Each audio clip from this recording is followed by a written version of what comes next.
జాయిస్ mayor ministries భాగస్వాములు మరియు స్నేహితుల ద్వారా ఈ కార్యక్రమాన్ని చూడడం సాధ్యమవుతుంది. దేవుడేం చెప్పినా విధేయత చూపే హృదయాన్ని ఉంచుకోండి.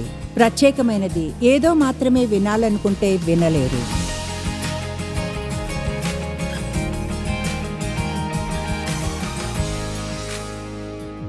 ఆల్రైట్, ఈరోజు దైవికమైన మార్గదర్శనం గురించి మాట్లాడతాను, లేదా దేవుని స్వరాన్ని వినడం గురించి. బహుశా పెద్దదైన వాటిల్లో ఒకటి మనం పొందేది టాప్ ప్రేయర్ రిక్వెస్ట్ కాదు, మనం పొందే ఆ అత్యంత పెద్దదైంది ప్రజల యొక్క పిల్లలు మరియు వారి ప్రేమైన వారి కోసమే. అవును, నిజమే, దేవునితో నడవకుండా ఉండే తమ పిల్లల గురించి ప్రజలు ఎంతగానో చింతిస్తారని మనకు తెలుసు.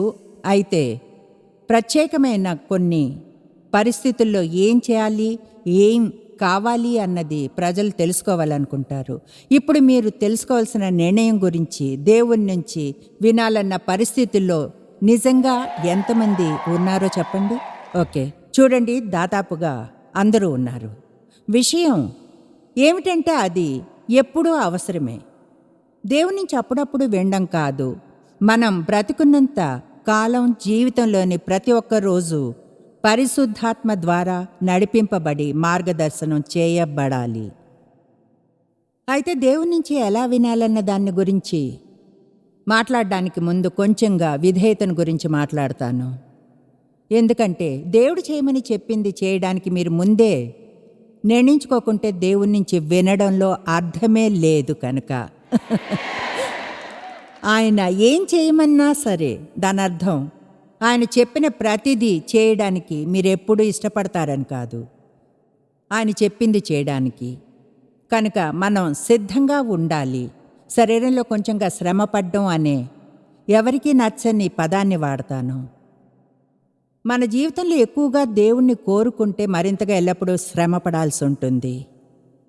తెలుసా, యోహాను అన్నాడు, నేను తగ్గించబడాలి, ఆయన హెచ్చించబడాలి. ఎప్పుడూ మనం కోరుకునేదే చేస్తూ ఉండి దేవుడు చెప్పేది వినాలని నిర్ణయించుకోకుంటే మన జీవితంలో దేవుడు ఎక్కువగా ఉండాలని ఆశించకూడదు. విధేయత మీద మరింత బోధన కావాలేమో. మనం ఆకలితో ఉండాలి. అంటే దేవుడు ఏం చెబుతాడో, మన జీవితాల్లో ఏం చేయాలనుకుంటున్నాడో తెలుసుకోవడానికి. ఎందుకంటే నిజం ఇదే కనుక. ఎల్లప్పుడూ దేవుడే రైటు. ఆయనతో ఒప్పుకోకుంటే మనము తప్పైనట్లే. కేవలం దేవుడు మాత్రమే మన జీవితాలను సరైన మార్గంలో నడిపించగలడు. నేను ఒకటి చెప్తాను, దాన్ని అర్థం చేసుకోండి. దేవుడు మిమ్మల్ని ఏం చేయమన్నా, చేయవద్దన్నా, దేన్ని వదిలివేయమన్నా ఎప్పుడూ మీ లాభం కొరకే చెబుతాడు. దేవుడు మంచివాడని, ప్రేమిస్తాడని నిజంగా నమ్మితే మనకు వదిలివేయడం ఇష్టం లేని దాన్ని వదిలివేయమన్నా ముందుగా చూడండి, దేవునికి అవిధేయత చూపడం తప్పు. అయితే రెండవది, మనల్ని మనమే బాధ పెట్టుకుంటున్నాం. ఎందుకంటే ఆయన చేయమన్న ప్రతిదీ మనకు కావాలనుకున్న జీవితాన్ని ఇచ్చేదే అవుతుంది. అయితే దాన్ని పొందడానికి మనం చేయవలసిన వాటిని చేయడం లేదు. మా సభకు వచ్చిన ఒక ఆవిడని ఎప్పటికీ మర్చిపోను. ఈ కథను ఎక్కువగా చెప్తాను, అయితే ఇప్పటికీ ఆశ్చర్యంగానే ఉంటుంది. ఒకలాంటి బ్యాంక్వెట్ టైప్ కాన్ఫరెన్స్ని జరుపుతున్నాం. అందరూ స్త్రీలే, అందరూ పెద్ద రౌండ్ టేబుల్స్ దగ్గర కూర్చుని ఉన్నారు. అంటే ఒక టేబుల్ వద్ద 8 మంది. మీల్స్ టైంలో చూడండి, సహవాసం ఎక్కువగా ఉంది.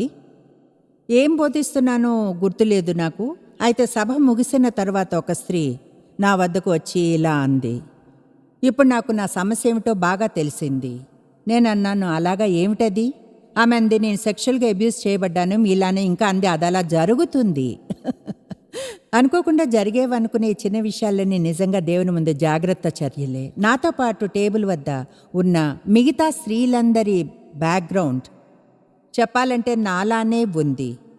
తర్వాత అంది, వాళ్ళ స్వస్థతను గురించి దేవుడు వారి జీవితాల్లో చేసిన దాన్ని ఇప్పుడు వాళ్ళెంత ఫ్రీగా ఉన్నారో చెప్పడం గురించి విన్నాను. వాళ్ళు చెప్పింది విన్న తర్వాత వాళ్లకు చెప్పిందే దేవుడు నాకు చెప్పాడన్నది గుర్తించాను అంది. అయితే ఉన్న తేడా అంతా వాళ్ళు చేశారు, నేను చేయలేదు. దాన్ని కొంచెం బాగా అర్థం చేసుకోండి. నేను ఇప్పుడే మిమ్మల్ని అడిగితే మీ చేతులు ఎత్తమని చెప్పనులేండి, అలా చేయమని చెప్పాల్సున్నా. నేను కానీ వెంటనే మిమ్మల్ని అడిగితే నేను ఇంకో మాట చెప్పకుండా మీలో ఎంతమందికి తెలుసు ఏమనంటే దేవుడు మిమ్మల్ని ఏదో చేయమని చెప్పాడన్నది, లేదా చేయడం మానివేయమన్నది బహుశా చాలా కాలం క్రితమే చెప్పాడు, అయితే ఇప్పటికీ మీరు అలా చేయలేదని? మన దగ్గర అదిగో అక్కడ ధైర్యవంతులు ఉన్నారు. ఓకే, ఒక విషయం తెలుసా, నేను మీన్గా ఉండడం లేదు, అయితే మీరింకా అదే గందరగోళంలో ఉండి మరింత హీనంగా అవుతారు. దేవుడు చేయమన్నది గాని చేయనంత వరకు. విశ్వాసం లేని కార్యములు మృతమైనవి. దేవునిలో విశ్వాసం ఉందని చెప్పడం బాగుంటుంది, అయితే ఆయన చేయమన్నది చేయకుంటే నేను ఎక్కడికి చేరుకోలేను. కనుక మీరు ఈరోజు మీ సీట్లలో అసహనంగా కదులుతారు. అలా ఉండాలి కూడా. ఎప్పుడూ చర్చిలో కూర్చుని అంత హాయిగా ఉండాలని అనుకోను. ఓకే, సరే, మనం కొంచెంగా విధేయతను గురించి మాట్లాడుకుందాం. ఎంతమంది అపవాదిని ఎదిరిస్తే అతడు దూరంగా పారిపోతాడనే వచనాన్ని విన్నారు? ఓకే, చూడండి, వచనం చెప్పేది అసలైతే అది కాదు, మనం చెప్పే దానిలో ఓ భాగమే అది.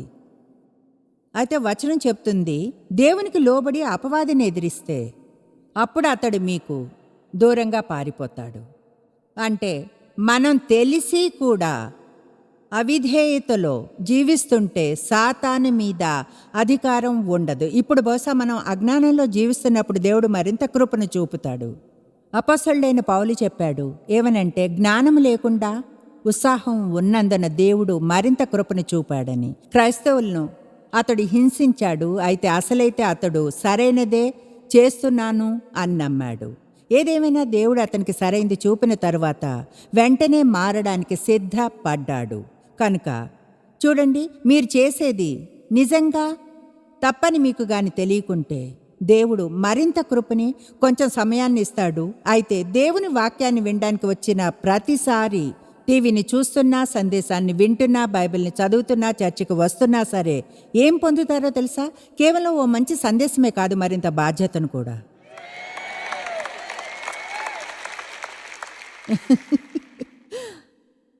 ఎందుకంటే గతంలో మీకు తెలియనిది ఏదో ఇప్పుడు మీకు తెలుసు. కనుక సరైనది చేయడం తెలియడానికి ముందు మీరు అదే మూగ పని చేస్తూ ఉన్నందున ఇప్పుడు మీరు దాని రెండవ వైపుని అనుభవించడం ఆరంభిస్తారు. దేవుడు దయామయుడని అనుకున్నాను, దయామయుడే. అయితే కొన్నిసార్లు మీరు చేయగల అత్యంత దయనీయమైనది ఎవరినైనా వారిని బాధించే దాంతో అలా ఉండనీయకుండా చేయడమే. దేవునికి లోబడి అపవాదిని ఎదిరించితే అతడు పారిపోతాడు, అతనితో సమస్య వస్తూనే ఉంటుంది, అతనికి మనమంటే అసహ్యం. చెప్పాలంటే అతడు మనకు ఎలాంటి సమస్య ఇవ్వకుండా ఉంటేనే ఎక్కువ పట్టించుకోవాలి. ఎందుకంటే అతడేమీ సమస్యనివ్వకుంటే బహుశా మీరు అతనికి ఏమీ ఇవ్వడం లేదనే. ఏదేమైనా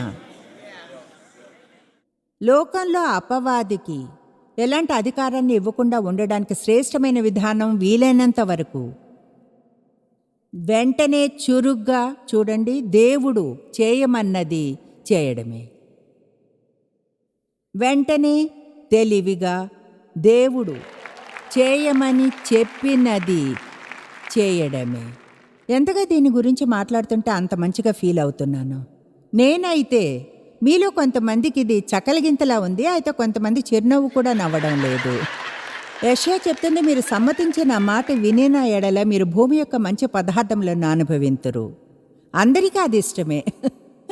అయితే వచనం చెప్పేది అది కాదు. చెబుతుంది మీరు సమ్మతించి విధేయత చూపితే భూమి యొక్క మంచి పదార్థములను అనుభవింతురు. వచ్చే వారం ఈ ఏరియాలో ఏం జరగబోతుందన్న దాని గురించి ఉత్సాహంగా ఉంది. ఎందుకంటే నేను ఇది బోధించిన తరువాత మీరందరూ ఉత్సాహపడి కొన్ని రోజులు శ్రేష్టమైన ప్రవర్తన కలిగి ఉంటారు. ఆ తర్వాత ఎవరైనా వచ్చి మీకు ఫ్రెష్ డోస్ని ఇవ్వాల్సి వస్తుంది. కనుక పాస్టర్ బహుశా ఇది మీకు 10 భాగాల సిరీస్ లాంటిది, తెలుసా? సరే, హగ్గయి 1 అధ్యాయం 2 నుంచి 9 వరకు అత్యంత ఆసక్తికరమైన కథ ఉంది.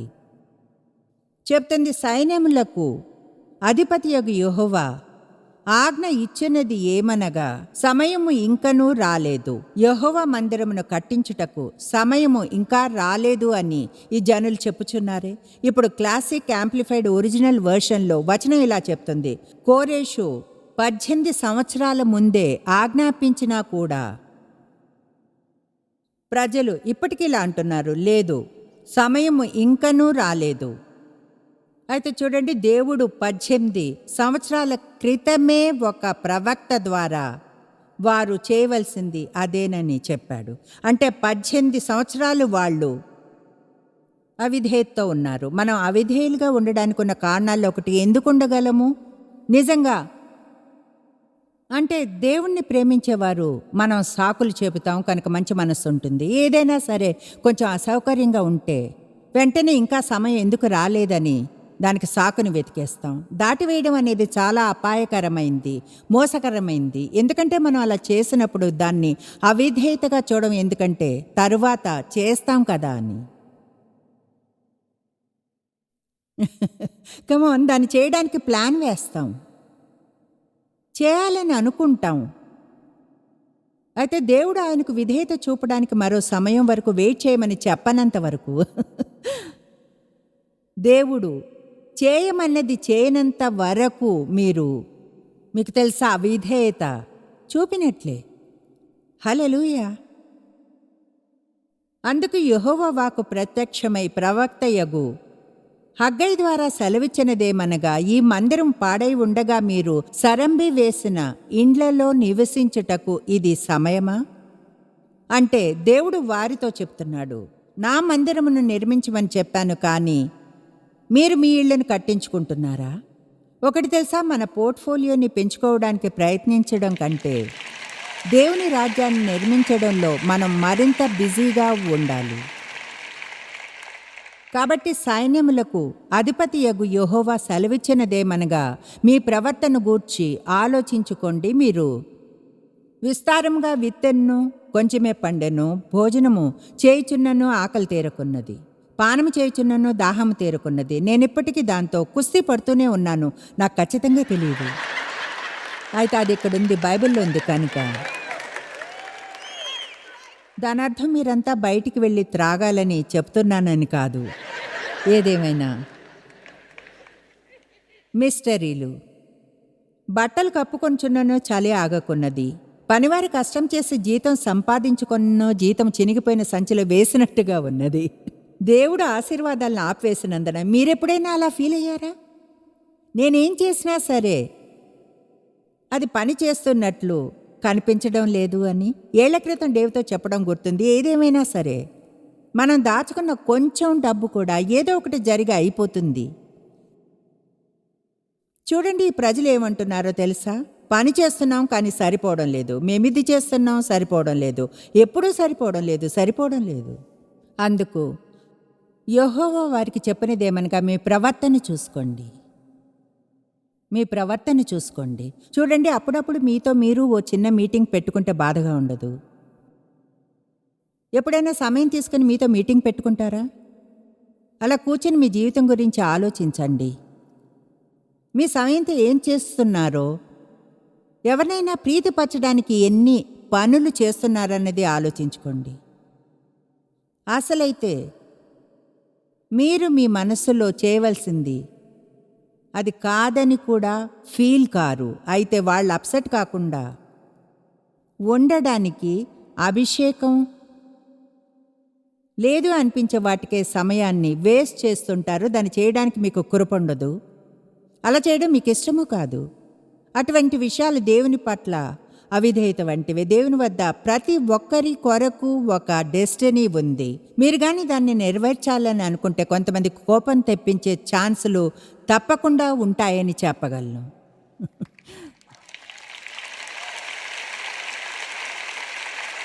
ఆమేన్. అందరూ మనల్ని ప్రేమిస్తే, మనతో ఒకవేళ ఏకీభవిస్తే బాగుంటుంది కదా. అయితే ఖచ్చితంగా అపవాది అలా జరగనివ్వడని అర్థం చేసుకోగలం. ఎందుకంటే ఎక్కువగా మనం ప్రజల నుంచి కోరుకునే వాటిలో వారి అంగీకారం ఒకటి కనుక ఎప్పుడూ ఎవరో ఒకరు అంగీకరించకుండా ఉండేలా అపవాది చూస్తాడు కనుక వాళ్ళ అంగీకారాన్ని పొందడానికి దేవుడు కోరుకునేది కాకుండా ప్రజలు కోరుకునేది చేస్తామని ఆశిస్తాడు. ఇక్కడున్న వారిలో ఎవరో ఈరోజు ఈ మాటను వినాల్సింది. ఆమేన్. క్లుప్తంగా చెప్తాను. బోధనను ఆరంభించమని దేవుడు పిలుపునిచ్చినప్పుడు చూడండి, నా చుట్టూ ఉన్న ప్రజలు స్త్రీలా పని చేయరు. నేనెవరితో ఉండేదన్నా వాళ్ళెవరు, దేవుని నుంచి ప్రజలు వినడం అనే దాని గురించి మాట్లాడుకోలేదు. దేవుని నుంచి విన్నానని లోకానికి సువార్తను బోధించడానికి పిలుపునిచ్చాడని చెప్పినప్పుడు అంటే క్లుప్తంగా చెప్తాను, నన్ను చర్చి నుంచి వెళ్ళిపోమన్నారు. ఏదో ఒకరిద్దరు తప్ప ఫ్రెండ్స్ అందరూ దూరం అయిపోయారు. ఎన్నో ఫ్యామిలీస్ మాకు వ్యతిరేకంగా మారాయి.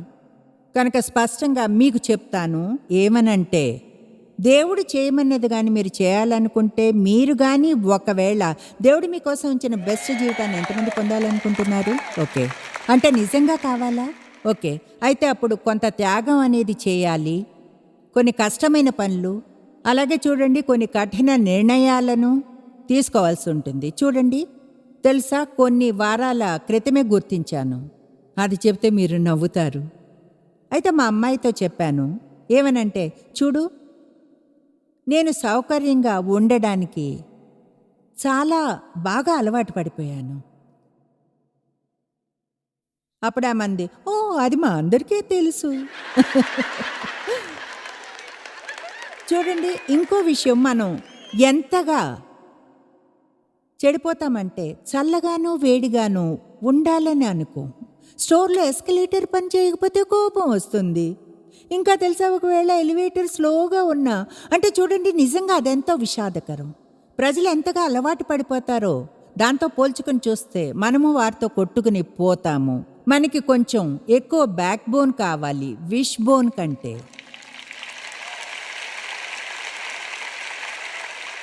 ప్రజలు బలంగా ఉండి దేవుడు చేయమని చెప్పనిది ఏదైనా సరే చేయగలమని నమ్మి ఈ నిర్ణయం తీసుకునే వారిని చూడాలని నాకుంది. నేను వదిలివేయను, నేను వదిలేస్తానన్నది మర్చిపో అపవాది. నేను వదిలివేయను. కనుక దేవుని వాగ్దానాలను ఎవరైనా సరే పొందగలిగితే నేను వాటన్నిటినీ పొందగలను.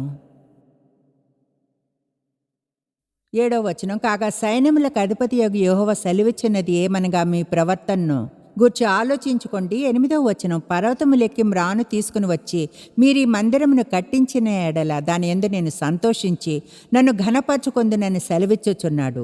9వ వచనం, విస్తారంగా కావాలనని మీరు ఎదురు చూచితిరి, కానీ కొంచెముగా పండెను. మీరు దాన్ని ఇంటికి తేగా నేను దాన్ని చెదరగొట్టి తిని, ఎందుచేతన నా మందిరం పాడయ్యుండగా మీరందరూ మీ మీ ఇళ్ళు కట్టుకొంటకు త్వరపడుట చేతనే కదా. ఆమేన్. నేను ముందుకు సాగి ఇలా అంటే ఎవరినైనా ఇరిటేట్ చేస్తాను. మీరు ధారాళంగా ఇచ్చేవారిగా ఉండాలని, అంటే ధారాళంగా ఇచ్చేవారుగా. మీరు సంఘంలోని భాగమైతే ఎక్కువగా అవుట్రీచ్ కార్యాలను చేసే దానిలో భాగంగా ఉండండి. బీదలకు సహాయం చేయకుంటే ఆ సంఘం నిజమైందని అనుకోను. అంటే ఒకవేళ మనమంతా చేసేది ఒక చిన్న సోషల్ క్లబ్ని పెట్టుకుని అందరూ కలిసి మన చిన్న రాజ్యాన్ని నిర్మించుకోవడానికే ప్రయత్నిస్తుంటే పూర్తిగా మనం మిస్ చేసినట్లే. అంటే ప్రపంచం మారే విధానం ఏమిటంటే మనం దాని మధ్యలోనికి వెళ్ళి నిజంగా ప్రజలను ప్రేమించడం, నిజంగా ప్రేమించడం ద్వారానే. ఎందుకంటే కేవలం ఒక్క దాంతోనే వారికి ఏం చేయాలో తెలియదు కనుక ప్రత్యేకంగా శత్రువులను ప్రేమించడం ఎలానో తెలుసుకుంటే.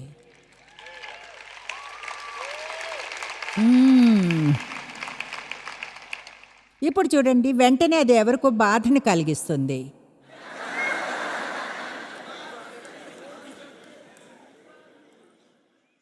నిజంగా మంచిగా గాని వింటే ఆఫీసులో మీ పట్ల నీచంగా ప్రవర్తించి వారు ఇప్పుడు అవసరతలో ఉన్నారని మీరు సహాయం చేయాలని దేవుడు మీకు చెప్పడం వింటారు. మిమ్మల్ని చూసుకోండి ఎలా ఉన్నారంటే. చూడండి, మీ క్రైస్తత్వాన్ని అలానే ప్రూవ్ చేసుకోవాలి. అది మీ బంపర్ స్టిక్కర్ మరియు మీ మెడలో వేసుకున్న క్రాస్ని దాటి వెళ్తుంది. అది ఇప్పుడు మీరెవరని చెప్తారో దానికి మీరు కొన్ని కార్యాలను చేస్తారని చెప్తుంది. మనం అక్కడికి చేరుకుని మంచిగా జీవిస్తే అంతగా బోధించాల్సిన అవసరమే ఉండదు. ప్రజలే వచ్చి మనల్ని జవాబుల కొరకు అడుగుతారు. హెబ్రీ 5:8 ఆయన కుమారుడై ఉండి యేసుని గురించి మాట్లాడుతూ, ఎవరైతే ఎన్నడూ తన తండ్రి పట్ల అవిధేయుడిగా ఉండలేదో తాను పొందిన శ్రమల వలన విధేయతను నేర్చుకొనెను. అది నాకెంతో ఆసక్తికరంగా ఉంది. యేసు ఎన్నడూ అవిధేయుడిగా ఉండలేదు. అయితే ఆయన దేవుడు ఆయన్ని చేయమన్న కష్టమైన వాటిని చేసి నిజమైన విధేయతను నేర్చుకున్నాడు.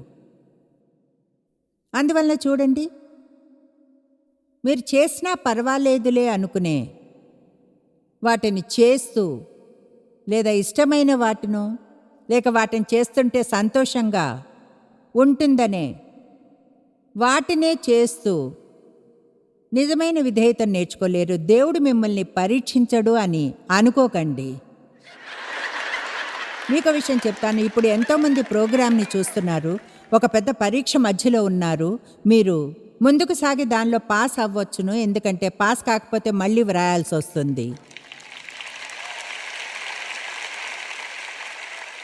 పరిశుద్ధాత్మ స్కూల్లోంచి ఎన్నడూ తీసివేయబడ్రు. మీరు అదే పరీక్షను పాస్ అయ్యేంత వరకు మళ్ళీ మళ్ళీ మళ్ళీ మళ్ళీ వ్రాస్తూనే ఉండాలి. ఆమేన్. మీకు చిన్న కథ చెప్తాను. నా దగ్గర ఒక రైన్ స్టోన్ బ్రేస్లెట్ ఉండేది. ఎవరైనా ఇచ్చారా, కొన్నానో గుర్తులేదు. దానిపైన చిన్న బోలా ఉండడం వలన ఎంతో క్యూట్గా అనిపించేది. ఇష్టం నాకు అది. ఎవరికో ఇవ్వమని దేవుడు డీల్ చేయడం ఆరంభించాడు మా వర్షిప్ టీంలో ఉండే అమ్మాయికి. అయితే నాకు అది ఇవ్వడం ఇష్టం లేదు. సరే, నచ్చకపోతే అంత కేర్ చేసేదాన్ని కాదు, ఎంతో ధారాళమైన దాన్ని అని అనుకునేదాన్ని. మా ఎంత మంచిదాన్నో, నాకెంత విధేయత ఉందో. అయితే చూడండి, దావీదు అన్నాడు, నాకు విలువైనది కానిదేది దేవునికి ఇవ్వను అని. సరే, ఆ బ్రేస్లెట్ ఇవ్వాలని లేదు, సాకులు చెప్పడం ఆరంభించాను. ఓ దేవా, ఆమె సిల్వర్ది పెట్టుకోదు, గోల్డ్ది పెట్టుకుంటుందేమో. తెలుసా, ఆమె అందంగా చిన్నగా ఉంటుంది. నేనన్నా, ఓ అది ఆమె చేతి నుంచి జారిపోతుంది, అది ఆమెకు సరిపోదు.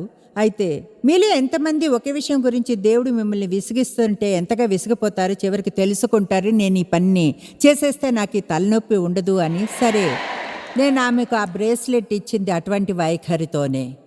ఏదేమైతేనే ధారాళంగా ఉన్నట్లు ప్రదర్శించుకున్నా, అందరం చేసినట్లే. ఇది నాకెంత ముఖ్యమైందో నీకు చెప్పాలని ఉంది. దీన్ని ఇవ్వడం నాకు చాలా కష్టంగా ఉంది. అయితే దేవుడు నీకు ఇవ్వమని నా మనసులో చెప్పాడు కనుక విధేయత చూపాలని ఉంది. తరువాత కొన్ని వారాలు ఆ బ్రేస్లెట్తో ఆమెని చూసినప్పుడంతా ఇలా అనడం కొనసాగించాను. నీకు తెలుసా, ఇది ఇస్తుంటే ఎంత కష్టంగా అనిపించిందో. నేను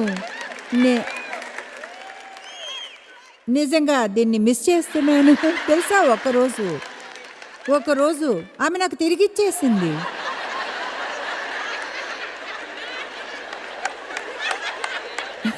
ఇచ్చింది. దేవుడు దీన్ని తిరిగి మీకు ఇవ్వమని చెప్పాడు. నేను అనుకున్నాను, ఓ జాయ్స్ జాయ్స్ జాయ్స్ జాయ్స్. అయితే ఆసక్తికరం, అది ఇంకా నా వద్ద ఉండడమే. ఆల్ రైట్, ఈరోజు దైవికమైన మార్గదర్శనం లేదా దేవుని స్వరాన్ని వినడం గురించి నేను మాట్లాడతాను. కనుక దేవుడు నాకు చెప్పాడు అని అనకుండా నేను దేవునితో నా సంబంధం గురించి మాట్లాడలేను. దేవుడు చెప్పాడు, మీకు తెలుసా. ఇప్పుడు దాని అర్థం ఎప్పుడు వినబడే స్వరాలు వింటున్నానని కాదు. అయితే క్రొత్త నిబంధన వాగ్దానం అది మనలో పరిశుద్ధాత్మ ఉంటాడన్నది. యేసు చెప్పాడు, నేను వెళ్ళిపోవటం వల్ల మీకు ప్రయోజనకరము. ఇప్పటి వరకు మీతో ఉంటిని, అయితే ఇప్పుడు పరిశుద్ధాత్మ ద్వారా మీలో ఉంటాను. యోహాను 16లో వచనం చెప్తుంది, ఆయనతో సన్నిహిత సహవాసంలో ఉండగలిగేలా ఆయన్ని మీ వద్దకు పంపుతున్నాను. మీరు నమ్మండి, నమ్మకపోండి, మనకు దేవునితో సంభాషించే సంబంధం ఉండాలి. ఇప్పుడు చూడండి, దాని అర్థం మీరు ఎవరితో అయినా కూర్చుని కాఫీ తాగుతూ సంభాషించడం లాంటి విషయం కాదు. అందుకనే దేవుడు ఎలా మాట్లాడతాడో మనం తెలుసుకోవాలి. అయితే ఆదివారం ఉదయం 45 నిమిషాల మన చర్చి ట్రిప్తో ఆయనకు ఆసక్తి ఉండదని తెలుసుకోవాలి.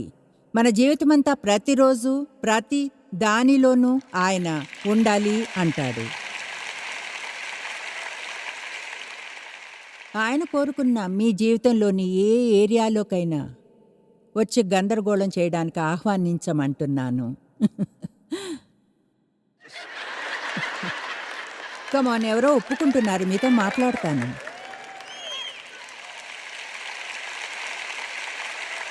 దేవా, నా జీవితంలోని ఏ ఏరియాలోకి రావాలనుకున్నా నిన్ను ఆహ్వానిస్తున్నాను. నీకోసం మూసి ఉంచిన ఆ ద్వారాలను బ్రద్దలు కొట్టు. నీకు ప్రవేశాన్ని ఇస్తున్నాను. నా ఆలోచనలు, నా ఆర్థికాలు, నా ఫ్రెండ్స్, నా వినోదం, ఎలా డ్రెస్ చేసుకుంటానో నీకు ప్రవేశాన్ని ఇస్తున్నాను. నాతో డీల్ చేయవలసిన ప్రతి దాంతోనూ మరింతగా నేను నీలా అవ్వగలిగేలా నాతో డీల్ చేయి. ఎవరైనా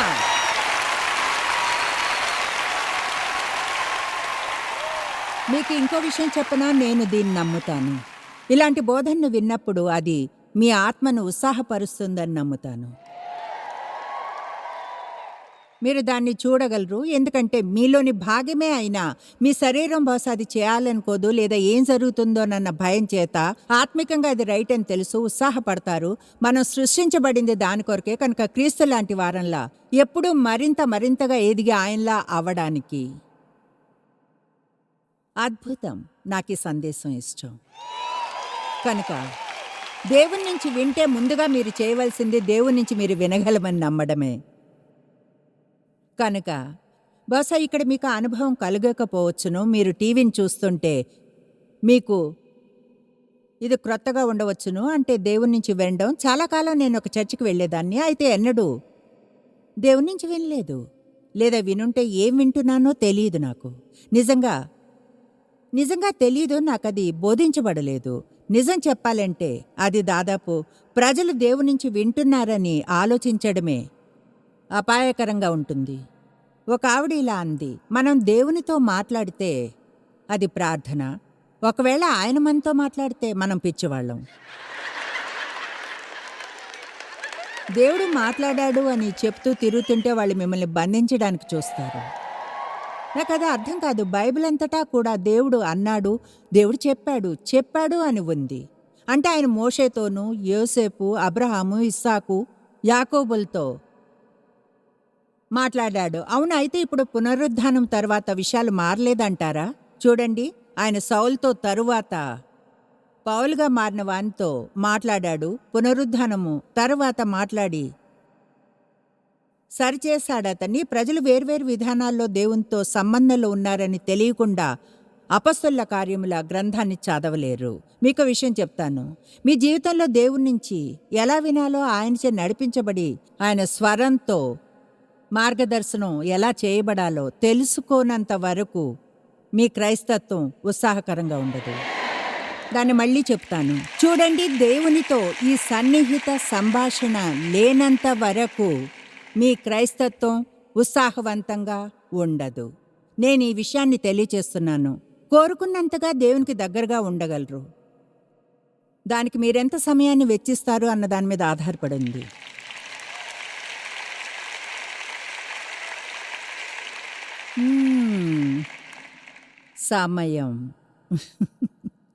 సమయం లేకుండా ఎవరితోనూ మంచి సంబంధాన్ని పెట్టుకోలేరు. మీ పిల్లలతో అయినా, పెళ్లి చేసుకున్న వారితో అయినా, ఫ్రెండ్స్తోనూ. అంటే సంబంధాలు సమయంతో పాటు పెరుగుతాయి, ఒకరు మరొకరి జీవితంలో ఇన్వాల్వ్ అవడం ద్వారా. సరే, నేనున్న ఆ మీటింగ్లో నేను మాట్లాడుతున్నది చూడండి. దేవుడు నాకిది చెప్పాడు, ఇలా చెప్పినట్లు అనిపించింది. సరే, అధికారంలో ఉన్న మనిషి నా వెనుకే నిలబడి చెప్పాలంటే నన్ను సరిదిద్దాడు. అది వినోదంగా ఉంది. అయితే అప్పుడు నాకెంతో థ్రిల్లింగ్గా ఉంది, ఎందుకంటే ఆ తర్వాత వచ్చిన స్పీకర్ని ఆ సర్కిల్స్లో ఇంకొంచెం బాగా గౌరవించబడినందున ఆయన బోధించిన సందేశం దేవుని యొక్క గుసగుసలు అందరికీ అదెంతో నచ్చింది. అదే విషయం. అది కేవలం నాకు ఇప్పుడు మీరు గాని దేవుడు చెప్పాడు అని చెప్తేనో, లేక ఏదైనా చూపించాడంటేనో, లేక మనసులో ఏదో ఉంచాడని చెప్తే ప్రజలంతా అలా ఎందుకవుతారో తెలియదు. అది చెప్పే విధానాలున్నాయేమో చెప్పనవసరం లేనివి. ప్రత్యేకంగా అర్థం చేసుకోలేని వారి వద్దుంటే ఎప్పుడూ ఇలా అంటూ ఉండను, దేవుడు నాకు ఇది చెప్పాడు, అది చెప్పాడు అంటే భాషను సొంతం చేసుకోవడం తెలుసుకున్నాను. దేవుడు నా మనసులో ఉంచాడని నమ్ముతున్నా, లేదా దేవుడు నన్ను నడిపిస్తున్నట్లు అనిపిస్తుంది. ఎందుకంటే ప్రజలకు అర్థం కాని ఒకలాంటి సూపర్ స్పిరిచువల్ భాషను వాడుతూ చాలా మందిని నడిపించగలం. ఇదో నట్కేసి అనుకునేలా చేస్తుందంతే. అందరూ చెప్పండి, నేను దేవుని నుంచి వింటాను.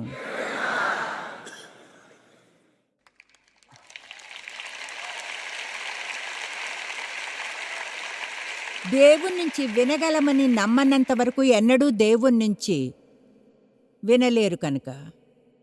కనుక ఇలా అనడము మానివేయాలి. దేవుడి నుంచి వినడం లేదని భయంగా ఉంది, లేదా దేవుడు నాతో మాట్లాడతాడనుకోను. దేవుడు మాట్లాడతాడు, ఆయననే ఇంకా మీరు తెలుసుకోలేదేమో, అయితే మాట్లాడతాడు. ఇప్పుడు మీతో మాట్లాడుతున్నాడని నమ్ముతాను.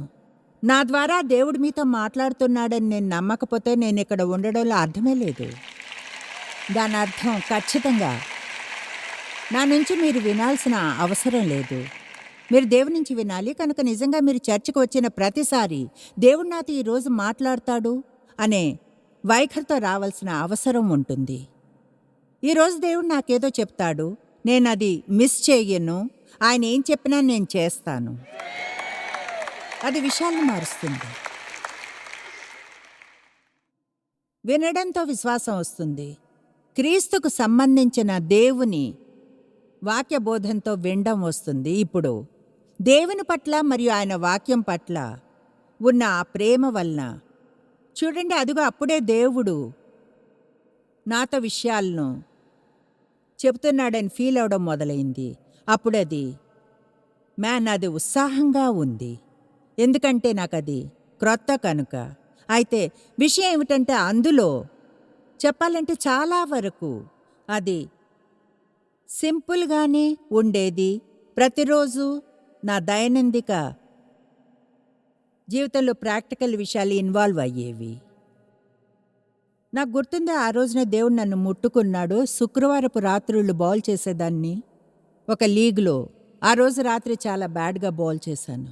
దేవుడిలా అన్నట్లు అనిపించింది, నన్ను సహాయం చేయమని అడగవచ్చుగా.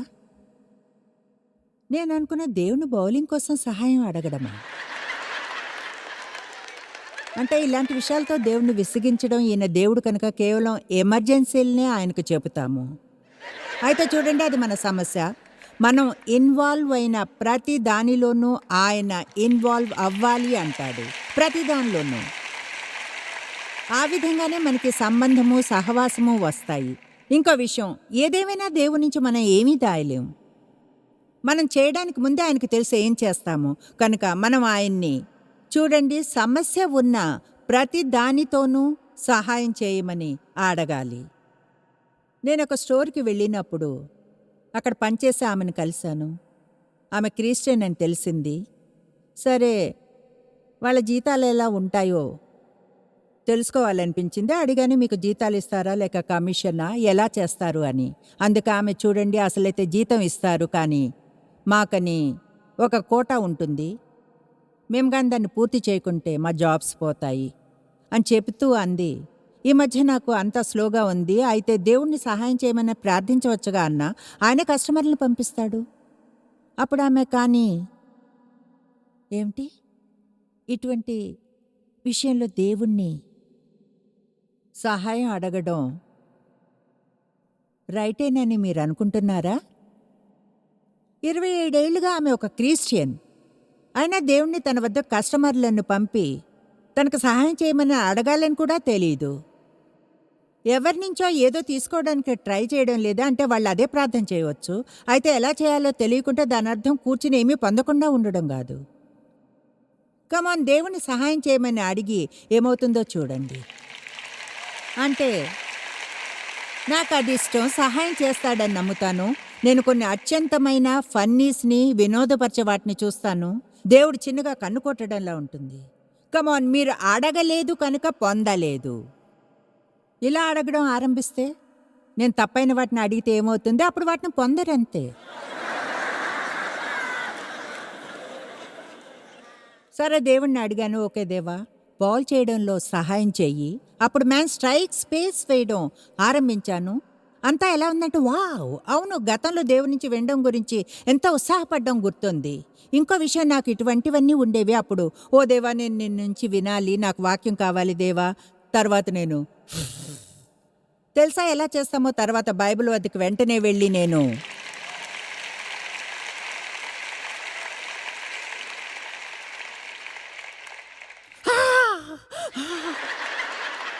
దేవ్ వద్దకు పరిగెత్తేదాన్ని. ఓ మీరు నమ్మరు తెలుసా, దేవుణ్ణి ఇది అడిగాను, ఆయన ఇది చూపించాడు, మీకు తెలుసా అదంతా. ఇటువంటివి పొందడం మొదలయ్యే వరకు ఉత్సాహపడ్డాను. ఓ ఘోరమైన పాపి, నీకు దుఃఖము కలుగునుగాక.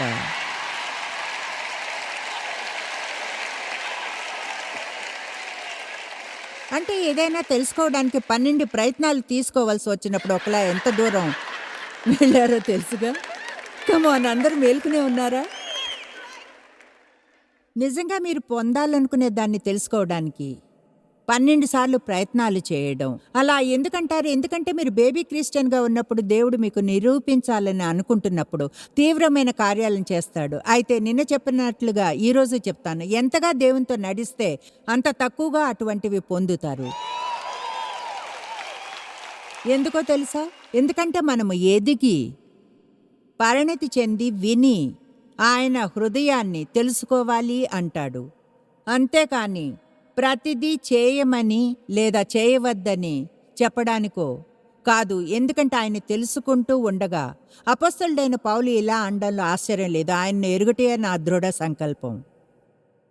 ఆయన్ని తెలుసుకోవడం మన నంబర్ 1 సంకల్పం అదే అయ్యుండాలి. ఆయన్ని తెలుసుకోవడం, దేవుని స్వభావమును తెలుసుకోవడం, ఆయన నుంచి ఏమి ఆశించగలము, మనతో మాట్లాడేప్పుడు ఏం నేర్చుకోగలమో, లేదా ఎలా నడిపిస్తున్నాడో, మార్గదర్శనం చేస్తున్నాడో. కనుక దాన్ని ఇప్పుడు నేను ఎక్కువగా యూజ్ చేయను, ఎందుకంటే ఏదేమైతేనే టైం వేస్ట్.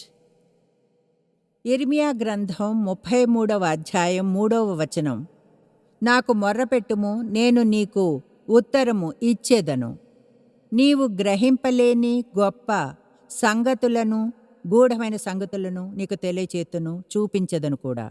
నేను చెప్పినట్లుగా బైబిల్ అంతటా దేవుడు ప్రజలతో మాట్లాడాడు. కనుక అదేదో ఆయన చేసింది కాదు అన్నట్లు ప్రవర్తించకుండా నాకు అసలు అందులో ఏ అర్థం కనిపించడం లేదు. ఒక గొప్ప దైవజనుడిని ఇలా అడిగారు, చెప్పాలంటే డల్లాస్ విల్లర్డ్ని, దేవుని నుంచి ఆయన వినడం ఎలా నేర్చుకున్నారని. ఆయన అన్నారు, ఎన్నో తప్పులు చేయడం ద్వారా. కనుక విషయం ఇదే, దేవుని నుంచి వినడం అనేది ఒక క్రమం. నేనిప్పుడు మీతో చెప్తున్న దేవునితో సంభాషణ అనే దాన్ని గురించి ఎప్పుడైనా తెలుసుకోవాలి అనుకుంటే, నంబర్ 1, ఎప్పుడూ మీరే రైటు కాదన్నది గుర్తుంచుకోవాలి. రైట్ అయినప్పుడు ఇలా అనుకుని భయపడేలా చేసుకోకండి. చూడు, నేను గాని అలానే ఉంటే సమస్యల్లో వేసుకున్నట్లే. ఎంతగా దేవునితో వర్క్ చేస్తే అంత ఎక్కువగా ఆయన్ని తెలుసుకుంటారు, అంతగా మీరు వింటున్నది నిజంగా రైటేనా అన్నది తెలుసుకోగలుగుతారు. ఎంత ఎక్కువగా వాక్యాన్ని తెలుసుకుంటే అంత ఎక్కువగా మీరు వింటున్న దాన్ని లేదా వాక్యం చేత ఫీల్ అయ్యేదాన్ని జడ్జి చేసుకోగలుగుతారు. దేవుడేమంటున్నాడని మీరు అనుకుంటారో అది నాకు అనవసరం, అది కానీ వాక్యంతో సరిలేకుంటే అప్పుడు అది దేవుడు కాదు. ఓకే,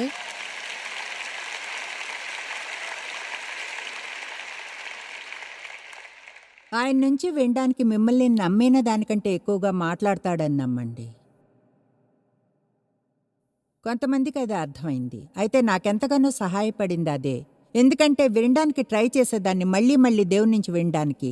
తెలుసా, ఆ మోడ్స్లో ఒకదానిలోకి వెళ్ళినప్పుడు మీరు ఎంతో కన్ఫ్యూజ్ అయిపోతారు.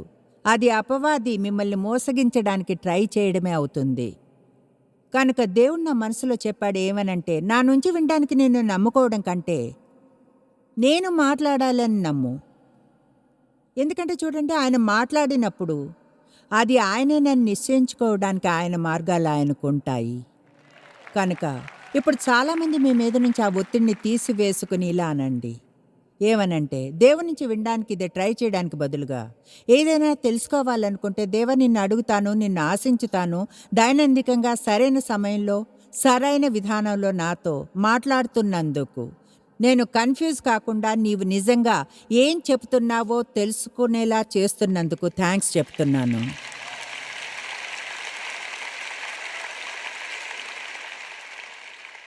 దేవుడు ఎలా మాట్లాడతాడన్న దానికి ముందే ఓ ఐడియాని తెచ్చుకోకు.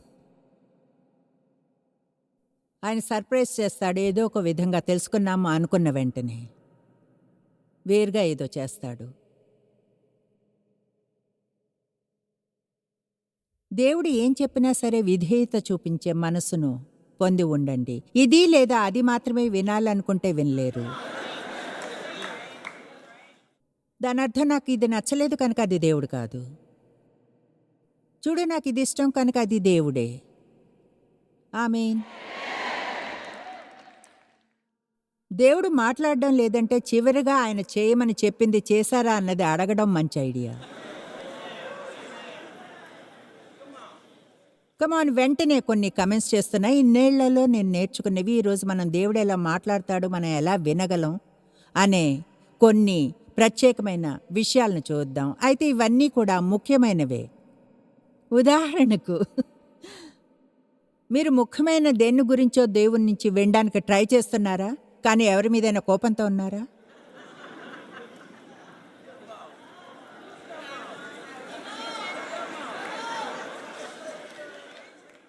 మీరు ఆ విధంగా వినలేరు, ఎందుకంటే మీరు లోపల నుంచి వినాలి. మీ ఆత్మలు గాని కోపం, పగ, ద్వేషం, పోరాటం, క్షమాపణలేమితో నిండి ఉంటే మీరు దేవుని నుంచి అసలు వినలేరు. సంఘం చేయవలసింది ఏమైనా ఉందంటే అది ఎప్పుడూ ఎవరి మీదో కోపంగా ఉండడం మానివేయడమే. కమాన్, మీకు ఎవరి మీద కోపం?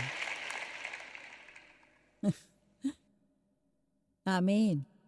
నేను అది వినలేదు, వినడానికి బాగుంది. కానీ ఉదయాన ఒక క్షణం ఆలోచించగలిగేలా ఉండి దేవునితో ఇలా అనడం ఇష్టం. నాకు తెలిసినంత వరకు దేవా, ఎవరి మీద నాకు కోపం లేదు, నా మనసులో ఎలాంటి పోరాటం లేదు, క్షమాపణలేమి అనేది లేదు. ప్రతిరోజుని మనం అలా ఆరంభించాలనుకుంటాను. ఎందుకంటే దేవునితో అలాంటి సహవాసాన్ని పొందాలనుకుంటే అటువంటివన్నిటినీ మనసులో ఉంచుకోకూడదు. అందరికీ అర్థమవుతుందా? ఓకే. ఈరోజు ఇక్కడున్న వారిలోనూ అలాగే ఖచ్చితంగా టీవీని చూస్తున్న చాలామంది జీవితాల్లోనూ మీరు క్షమించవలసిన ఎవరో ఒకరు ఉన్నారని నేను ఊహిస్తున్నాను. నాకెవరి మీద కోపం లేదు అనగలిగే వారికంటే బహుశా ఎక్కువ మందే అలాంటి వారు ఉన్నారు.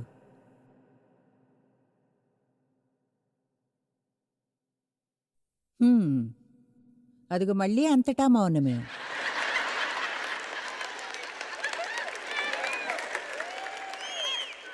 ఓకే, నా కొరకు దేవుని చిత్తం ఏమిటన్నది ఎలా తెలుసుకోవాలి? చూడండి, అదే పెద్ద విషయం. దేవుడు నన్నేం చేయమంటాడు? దానికి ఒకే మార్గం, అడుగు బయటపెట్టి విషయాలను ట్రై చేయడమే. దేవుడు ఏం చేయాలనుకుంటున్నాడో తెలుసుకోవడం చాలా ఈజీ. ప్రజలందుకు భయపడతారు, ఎంతో ఎంతో శ్రమ పడతారు. వాళ్ళు అసలు జాన్ ఆస్టిన్ గొప్ప దైవజనుడు పరమనందు ప్రభుతో ఉండడానికి వెళ్ళారు. ఒక మిషనరీ ఆయన వద్దకెళ్ళి ఇలా అంది, చాలా కన్ఫ్యూజింగ్గా ఉంది, ఏం చేయాలో తెలియడం లేదు. మిషన్ ఫీల్డ్కి పిలుపు వచ్చిందని తెలుసు, అయితే మెక్సికోకి వెళ్ళాలా ఇండియాకి అని తెలియడం లేదు, ఆఫ్రికాకు వెళ్ళాలా, ఆయనకు ఏం చేయాలో అర్థం కాక కన్ఫ్యూజన్లో ఉన్నాడు. జాన్ అన్నారు, ఏదో ఒకటి చేయండి బ్రదర్, ఏమి చేయకుండా ఉండే కంటే.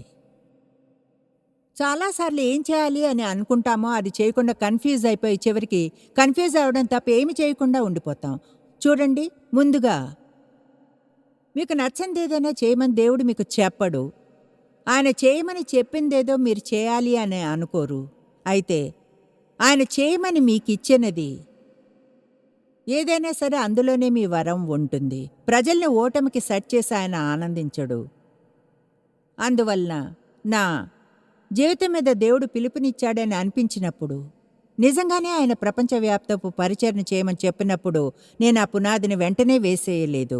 ఏం చేయాలో నాకు తెలియలేదు కనుక నేను మా చర్చిలో ఏ అవకాశం వచ్చినా దాన్ని తీసుకుని ఆరంభించాను. అందుకు నాకు దాదాపు 2 వారాలు పట్టింది. అలాగే మా పిల్లలకు నాకు నర్సరీ వర్క్ కోసం పిలుపు రాలేదని. తెలుసుకోవడానికి. మా అందరికీ తెలుసు అది.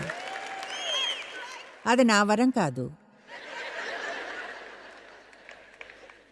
నిజంగా నాకు హెల్ప్స్ మినిస్ట్రీకి పిలుపు రాలేదు. మీరు నాకు హెల్ప్ చేసేలా చేసే వరమే ఉంది. చూడండి, నేను ప్రజల్ని మోటివేట్ చేయగలను. వాళ్ళకు నేను చెప్పే విషయాల్లో నాకు హెల్ప్ చేసేలా చేయగలను. అయితే మీరు కానీ ముందు వరుసలో ఏదైనా పారబోస్తే నేను వెంటనే క్రిందకు దూకి క్లీన్ చేసేవాళ్ళ లాంటి దాన్ని కాదు. కానీ ఇలా అనగలను, చూడండి. ఆ విషయంలో నాకు చాలా తెలివి ఉంది. ఆ పని చేయించుకోగలను. మీకో విషయం చెప్పనా? మీ గురించి మీరు తెలుసుకోవడంలో తప్పు లేదు. కమాన్, మిమ్మల్ని మీరు తెలుసుకుని మరెవరి బాక్స్లోనో ఫిట్ అవ్వడానికి ట్రై చేయడం మానేయాలి. మీరు మరెవరిలానో ఉండలేరు. మీరు మీరుగానే ఉండాలి. ఇంకో విషయం, అందరం అవసరమే కనుక అందరికీ వేర్వేరు వరాలు ఉంటాయి.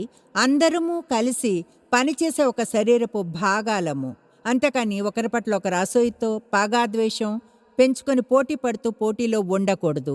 మీరేం చేయాలన్నది మీరు తెలుసుకుని దాన్ని చేయడం మంచిది. నేను స్ట్రీట్ ఎవాంజలిజంని ట్రై చేశాను, ఎందుకంటే వీధిలో ట్రాక్స్ పంచడానికి మా చర్చ్ ట్రై చేసింది. నేను వెళ్లేదాన్ని. నాతో డేవ్, మా పిల్లలు చలికాలంలో శనివారపు ఉదయం సెయింట్ లూయిస్కి వెళ్లేవాళ్ళం. ట్రాక్స్ని పంచుతూ ప్రజలు విసుక్కునేవాళ్ళు, వాటిని తోసివేసేవారు. తెలుసా, నాకు అది నచ్చలేదు. తర్వాత అపవాది మిమ్మల్ని తీసుకుని వెళ్లే వాటన్నిటి నుంచి వెళతారు. తెలుసా, మీరు కేవలం నరకానికి వెళ్లే వారిని గురించి మీరు అసలు పట్టించుకోరు. మీకు తెలీదు. చూడండి, ఇబ్బంది పడ్డం మీకు అసలు ఇష్టం ఉండదు. మీరు ఎవరితో అయినా మాట్లాడాలి. ఏమిటో తెలుసా, అది నా వరం కాదు. ఎవరితో అయినా కలిసి ఎలివేటర్ మీద వెళ్తుంటే వాళ్ళు కిందగాని పడితే వాడిని కాపాడగలను. నేను వారితో మాట్లాడితే బాగానే ఉంటారు, ఎందుకంటే అది నేను కాదు. అయినా పర్వాలేదు, ఇంకెవరో ఉన్నట్లు మనం ఉండనవసరం లేదు. ఈరోజు నన్ను నమ్మితే మీకెంత రిలీఫ్ ఉంటుందో తెలుసా? నేను సాక్ష్యం ఇవ్వడానికి తగనా? అవును, మీరు సాక్ష్యంగా ఉండాలి. అయితే అందరూ అందరినీ వేర్వేరు విధాలుగా దేవుడు యూజ్ చేసుకుంటాడు. అందుకే ఎక్కువగా ప్రజలకు చెప్తుంటాను, ఎప్పుడూ చూస్తూ ఉండండి. అయితే అవసరమైనప్పుడే పదాలను వాడండి. వేరుగా చెప్పాలంటే ప్రజలకు క్రీస్తు ప్రేమను చూపండి. అప్పుడు దేవుడు మీ జీవితంలో ఏం చేయాలనుకుంటున్నది కాదనలేరు. దేవుడు ప్రతిరోజు మనకు మార్గదర్శనం చేయాలి అనుకుంటాడు. దేవుని నుంచి మీరు వినగలరని నమ్మడం ఆరంభించమని సలహానిస్తున్నాను. అలాగే ఆయన చేయమన్నది చేయడానికి సిద్ధంగా ఉండమని. దేవుని నుంచి ఎలా వినాలన్న విషయాన్ని మన అందరము నేర్చుకోవాలి. మనం దాన్ని స్టడీ చేయడం మరియు అనుభవం ద్వారా నేర్చుకోగలం.